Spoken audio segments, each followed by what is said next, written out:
తెలంగాణ ఆంధ్రప్రదేశ్ రెండు రాష్ట్రాలు కూడా ఒక అన్నదమ్ముల భావంతో ఉండేటువంటి రాష్ట్రాలు. తెలంగాణ తుఫాన్లో మునుగుతుంటే కూడా మేము ప్రకృతి అనుకుంటున్నాం తప్ప ఆంధ్ర ప్రజల తప్పు పడతలేదు.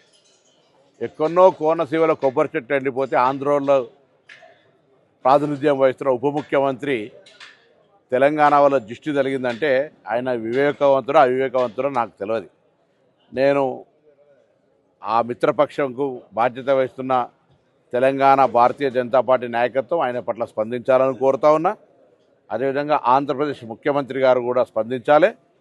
స్వయంగా భారతీయ జనతా పార్టీ పొత్తున్నది కాబట్టి ఇందులో ఇటువంటి కక్షపూరిత రెండు రాష్ట్రాల మధ్యలో వైషమ్యాలు కలిగేటువంటి మాటలు మాట్లాడడం అనేది దురదృష్టకరం. నేను ఇంతకుముందు చెప్పినట్టుగా ఆంధ్రాలో తుఫాన్ వస్తే తెలంగాణ మొన్న హుస్నాబాద్ కూడా మునిగింది. మేమేం ఆంధ్ర ప్రజలను తప్పుపడుతున్నది ప్రకృతి వైపరీత్యం కింద భావిస్తా ఉన్నాం. అక్కడెక్కడో చెట్లు ఎండిపోతే మమ్మల్ని దృష్టి కలిగిందని నిందిస్తే ఇది తెలంగాణ పౌరులకు అవమానం. వెంటనే ఉపసంహరించుకోవాలి, క్షమాపణ కోరాలి. భవిష్యత్తులో ఇటువంటి వివక్షపూరిత మాటలు మాట్లాడద్దు, విజ్ఞతగా వ్యవహరించు. ఉప ముఖ్యమంత్రి అయినా ఇంకా సినిమా నటుడు కాదు, కొంత బాధ్యతగా నేర్చుకోవాలని చెప్పి నేను ఈ సందర్భంగా కోరుతా ఉన్నా.